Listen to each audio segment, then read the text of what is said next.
Hey guys, it's Glenn from glenscarcollection.com, and today we're driving one of my favorite cars, the Maserati MC20 Cielo. Cielo means sky, and this is the hardtop convertible version. If you follow the channel, you know we reviewed a green one a couple months ago, and when I returned it, Maserati said, hey, we have this blue one, do you want that? So I had this car for a whole week, so you'll see a couple of videos on this. So remember, subscribe and hit the notification bell on that.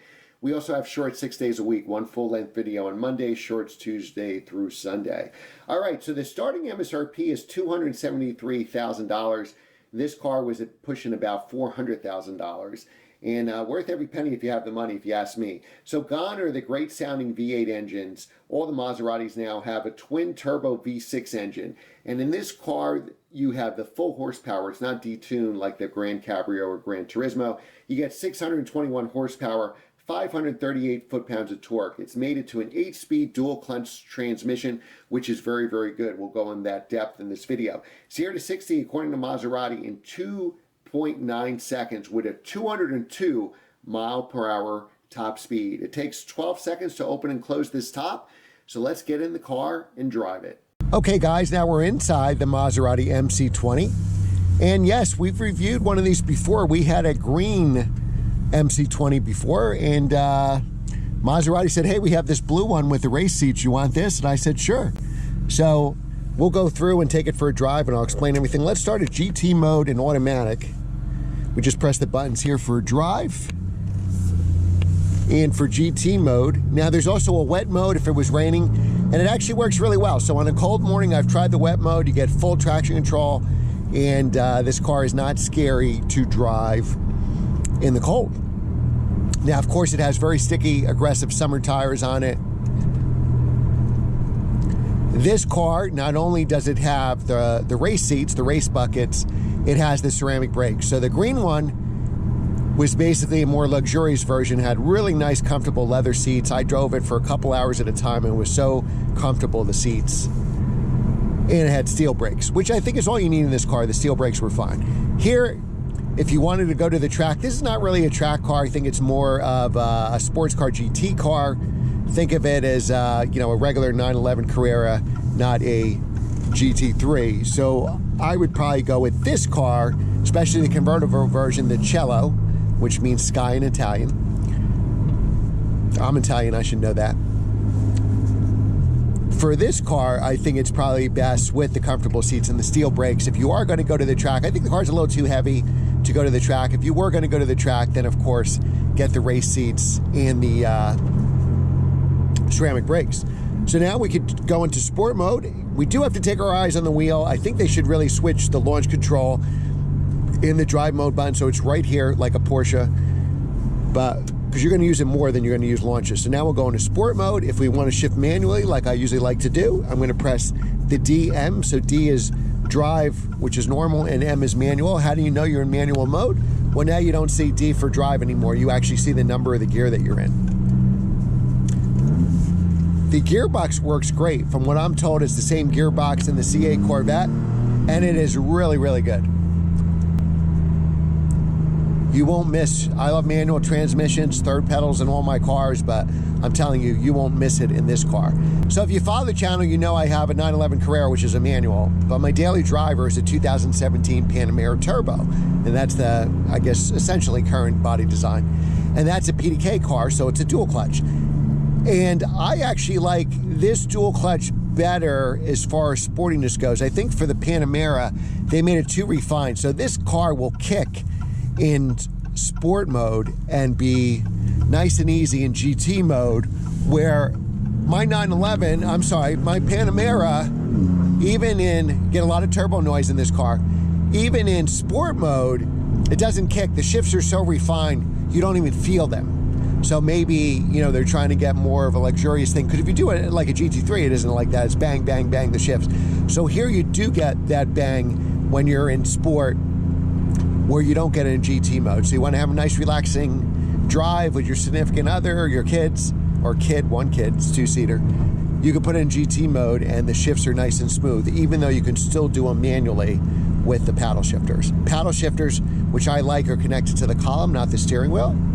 On my Panamera, it's connected to the steering wheel.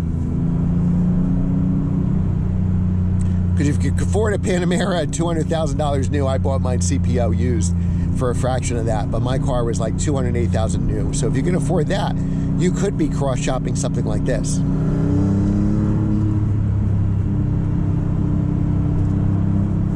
I don't have the window sticker yet for this. If I get one, I'll do another video. They're about $340,000 to $350,000 for the Cielo, for the convertible. The coupes I've seen anywhere, you know, $250,000 to $280,000.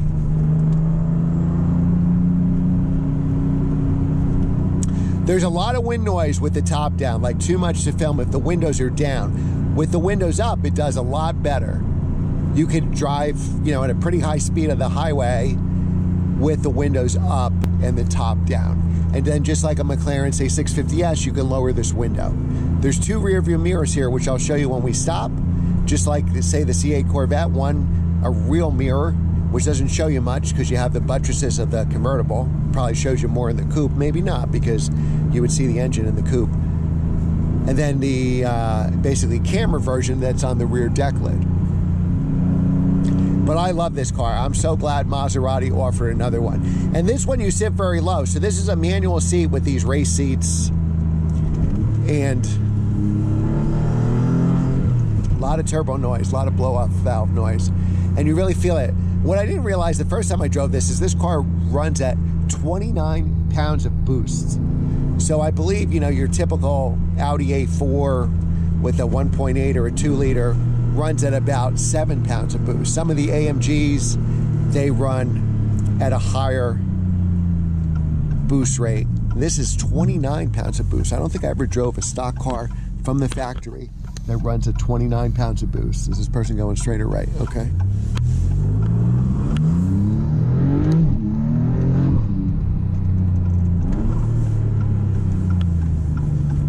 The handling, even though they're both convertibles, when I had the green one, I thought the handling was not the best. It didn't have a very sharp turn in. It was kind of like muted. Once we were in a corner, it kind of wanted to keep pushing forward. I wouldn't necessarily call it understeer.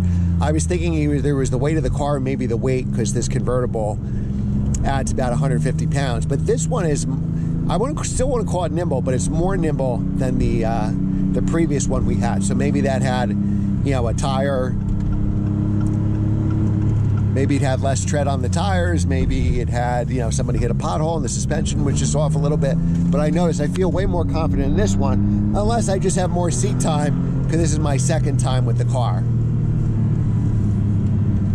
And we'll do a little highway acceleration here. It is fast.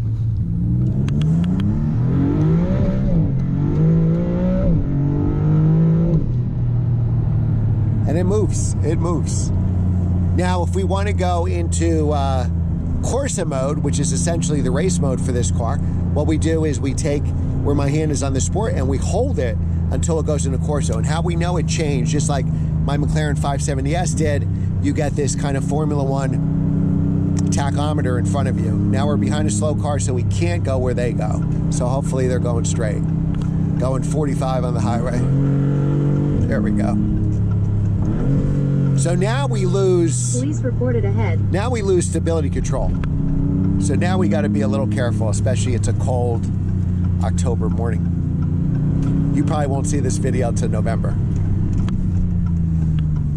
You know, the downside with this matte finish paint is it shows everything. Go.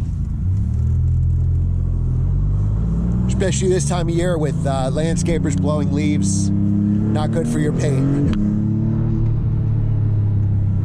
But this car is so much fun to drive. So I feel like I'm driving in the old, let's put the radar detector on. Come on, Glenn. I feel like I'm driving the old Porsche 917 race cars, because you're very low.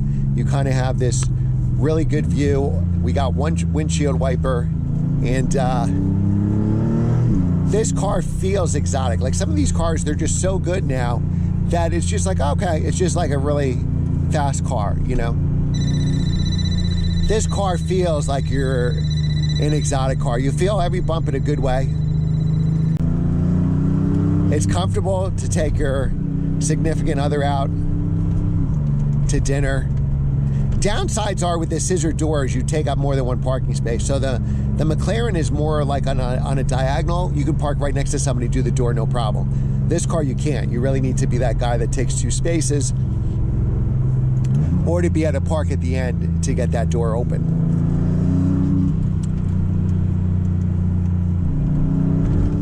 I think it would be great if this was a high revving V8 like Ferraris of yore, but you know, I guess this is where even the new Ferrari F80 that's coming out is a 6-cylinder. So I think we're stuck, at least in this era of supercars, with twin turbo 6s. Who knows? Maybe 10 years from now, the next go around will be 4 cylinders, and we'll be pining for a V6 twin turbo. But this car's got a ton of power. You do get a little oversteer. In some ways, it reminds me of the Ferrari F12. What you do, it does overwhelm the rear tires slightly. I wouldn't say a lot. I'd say slightly. And it's just really a blast to drive. What else can I tell you? So the backup camera is really good. Apple CarPlay's really, you got sensors front and rear, good backup camera. Let me show you the mirror. So this is the regular mirror. This is the mirror with the camera, which shows you a much wider view, but there's glare on this. For some reason, it was glare on the other one too. We got a wonky sensor here. So just like my McLaren, sometimes the sensors tell you there's something there, but it's not there. My McLaren had the same problem with traffic lights. All right, all right.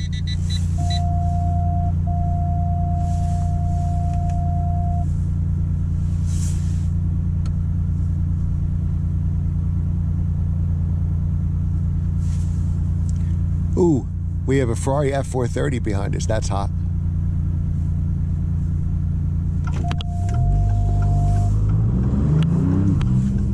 In yellow too, fly yellow. He went right.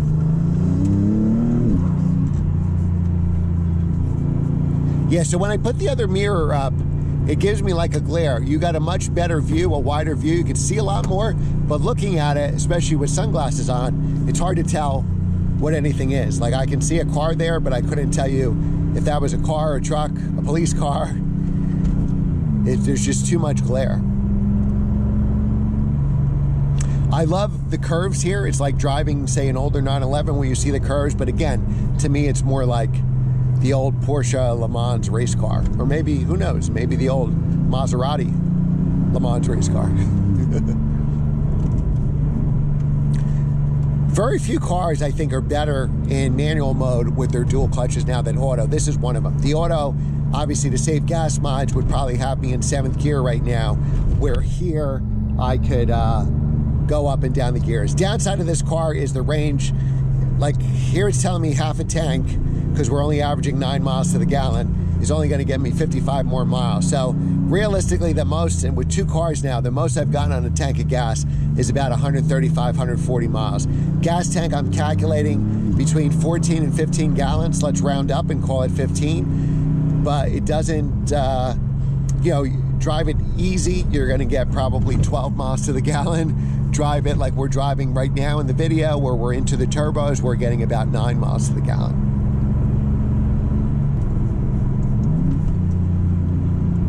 All right, you know what I'm going to do? I am going to show you the convertible top.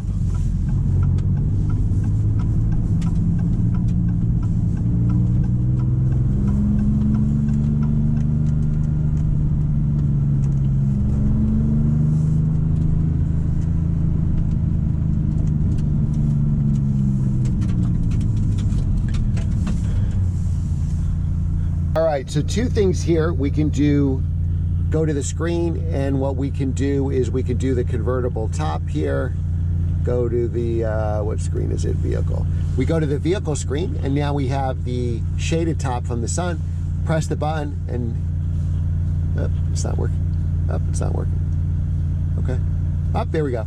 So now we have the shaded top where it's frosted, it blocks out the sun, and now it's clear, and you can see the sun. Press the button again. It's shaded, press the button again, and it is clear. Pretty cool party trick. All right, now lastly, let's open the top. So we have to go to a touchscreen. There is a button for it, but and I forget which one opens it and closes it.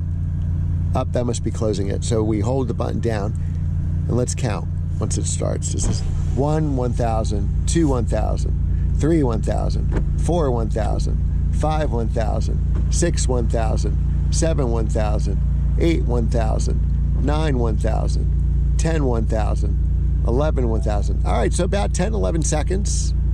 And all right, so I think I'm going to end the video here.